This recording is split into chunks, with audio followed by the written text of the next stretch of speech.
Hey guys, welcome to the Law Briefs. Today we will talk about the title of the Constitution जो कि article 393 से 395 के बीच में बात करता है. It's part 22. It's a very easy topic and इसमें कुछ बस चीज़ें हैं, आपको डेट्स हैं, आर्टिकल्स हैं जो आपको याद रखने हैं. There is nothing as such कि बहुत डिफ़िकल्ट हो वो. नो, ठीक है. सो आर्टिकल 393 हमारे टाइटल की बात करता है. टाइटल है कॉन्स्टिट्यूशन ऑफ इंडिया. ये जो आर्टिकल था वो इमीडिएटली एप्लीकेशन में आ गया था विद सर्टेन प्रोविजंस ऑन 26 नवंबर 1949, जिसको हम पहले लॉ डे कहते थे बट अब इसको हम कॉन्स्टिट्यूशन डे बोलते हैं. फिर आते हैं आर्टिकल 394 में. इट्स टॉक अबाउट कमेंसमेंट जो कि 26 नवंबर 1949 को हुआ and which I just told you.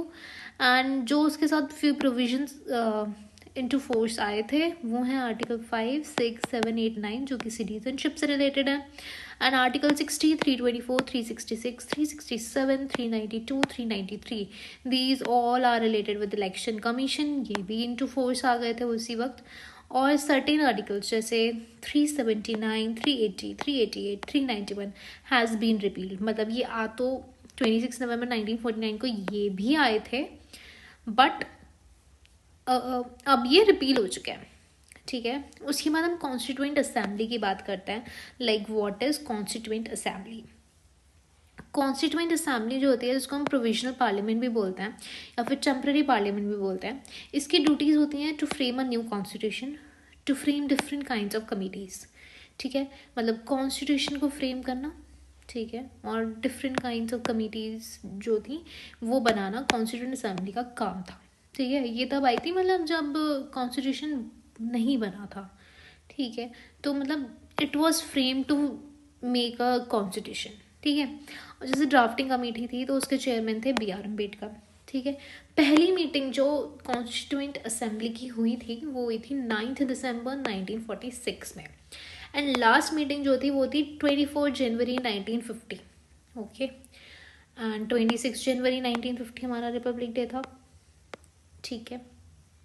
And it cease to exist. मतलब कॉन्स्टिट्यूएंट असेंबली ख़त्म हो गई थी 17 अप्रैल 1952 को.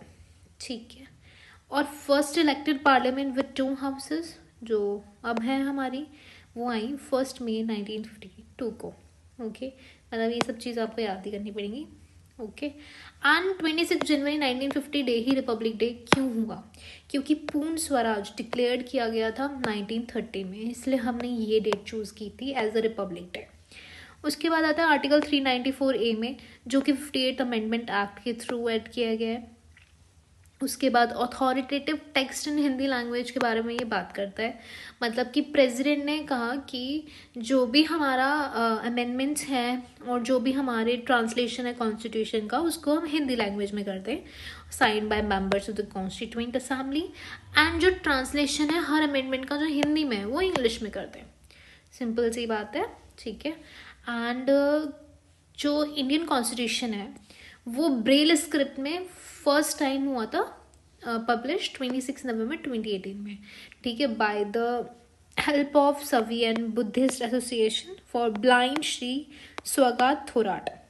ठीक है. इनके लिए ये ब्रेल स्क्रिप्ट में इंडियन कॉन्स्टिट्यूशन को लेकर आए थे. ठीक है. ऑन 26 नवंबर 2018 में. उसके बाद लास्ट आर्टिकल 395 रिपील हो गया हमारा, जिसमें Indian independence act 1947, government of India act 1935 along with all the enactments were repeal except the abolition of privy council jurisdiction act 1949. ठीक है. तो ये भी रिपील हो गया, ये भी रिपील हो गया गवर्नमेंट ऑफ इंडिया एक्ट 1935. ठीक है. इसके साथ साथ जो भी इनेक्टमेंट्स थे वो भी रिपील हो गए except abolition of privy council jurisdiction act 1949. ठीक है. ये बच गया था. ठीक है. उस टाइम पे ना सुप्रीम कोर्ट की जगह प्रिवी काउंसिल होया करता था जो हाईएस्ट कोर्ट था अपील का. ठीक है. But it also cease to exist on 25 January 1950. ठीक है. इसकी सीट जो थी ना वो थी लंदन में और फिर वो शिफ्ट हो गई. मैंने बताया अब सुप्रीम कोर्ट है 28 जनवरी 1950 से. ठीक है. तो 1947 से 25 जनवरी 1950 तक जब तक प्रीवी काउंसिल था उस दिन तक 1947 से, इसको हम बोलते हैं डोमिनियन स्टेटस, ठीक है। And head of the state कौन था उस वक्त? क्राउन। उसके बाद नहीं है, उसके बाद it got abolished. And simple सी चीज़ एक और कि कॉन्स्टिट्यूशन में 22 पार्ट्स हैं, ओरिजिनली 395 आर्टिकल्स हैं, एंड ओरिजिनली 8 स्केड्यूल्स थे, but it has been increase to 12 now. Okay, so it was very easy topic. Guys, please like, subscribe and share. This is the Law Brief. Thank you so much.